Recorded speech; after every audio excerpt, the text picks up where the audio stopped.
Along with the basics of education, financial literacy is an important component to teach our youngsters. Our next guest, Roy Paul, is the executive director of Sensibility, a nonprofit that educates, empowers, and helps high school students understand and effectively manage money. Good morning to you. Good morning. So happy to be here. Good to have you here. Your organization is coming up on its 15th anniversary next year. For people who are not familiar with it, because you're kind of New York City based, and then you're expanding to Chicago soon, and you're traveling the country right now, explain what Sensibility is all about and why you decided this was so important that you wanted to make it your life's mission. Sure. So it was founded in 2004. Two Harvard Business School alums looked at themselves and they were struggling with their personal finances. And we love to tell this story because you hear Harvard Business School alums and you think, well, they should know what to do with their money. Exactly. But they were struggling, like many people do who have resources. And so they got together and said, look, if we're having these issues, can you only imagine young people coming behind us, especially those in low-income communities? We should do something to give back. And that was really the impetus behind Sensibility and why it started. Fast forward 15 years almost, and we really are a full-fledged organization that's really focused on making sure young people have the necessary tools to live productive lives. And that's why I'm so passionate about this work, because teenagers are really at that critical age where they're soon going off to college, they're going to be inundated with credit card solicitations. Once they graduate, they have to find jobs, they have to pay for apartments, and depending on where you live, that's a very daunting and expensive thing to do. And many young people don't have the fundamental skills to be productive, so that's why we do what we do. All right, one of your facts you have here, 54% of students say they teach, never, or rarely discuss money with their parents. And parents are where we count to learn our life lessons, and this is one that's slipping through the cracks. And this is the biggest difference between parents with means and parents who don't have means. Because parents with means typically have a conversation of some kind when it comes to money management with their kids. Whether it's because they get an allowance, so they have their summer jobs. But in low-income communities, we often forget that there's very little money to talk about. Right, and so when little Johnny comes home and he hears his mother talking about money, it's usually because she can't afford a rent.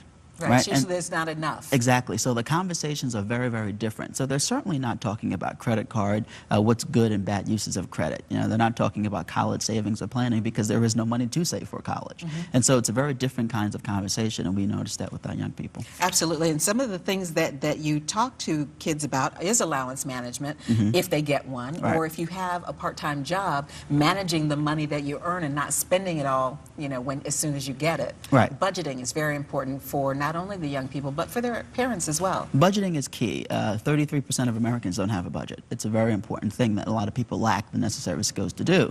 And when people say to me, how do I create a budget? I always say, Google is your friend. If you don't know something, just Google it. But we teach the 50-30-20 rule, 50% on your absolute necessities, 30% on your wants, and then 20% saving, debt repayment. We don't save very well in this country, and we try to drill it home as much as we can to young people, develop the habit of saving your money. And putting it down on paper or putting it in the computer where you can actually look at the budget makes all the difference in the world, doesn't it? And there are all these apps now. Technology has boomed in the current generation. Young people know more about this than I do. They have all these apps that they're downloading, and it gives you alerts and updates, depending on what goes in and what goes out. And so it's very easy now if you're very tech savvy, but if you're not, put it down on paper, put it in a computer. However you manage your finances, you have to do it. And that's another thing technology has changed. Our young people don't use a lot of tactile cash anymore. They're using technology to pay for things, and it's so easy to spend when you're not actually putting the money there on the counter to pay for something. And it's also changed the way that organizations like ours actually teach this information. So usually we would teach the fundamentals of banking, and we would say things like, how do you write out a check? And then, we have a lot of young people, they raise their hand and go, what's a check? They're not writing checks anymore, exactly. right? So, they're squaring or Venmoing or PayPaling or however people are doing things electronically. And not even walking into a physical bank anymore because a lot of banking has become electronic. Absolutely. And with our population, we actually find that a lot of people know what a check cashing place is before they know what a bank is. Right? So how can parents or adults who have young children in their life prepare themselves to have a conversation with a young person about money, about finances, about budgeting? Well, we always encourage parents to use their personal stories.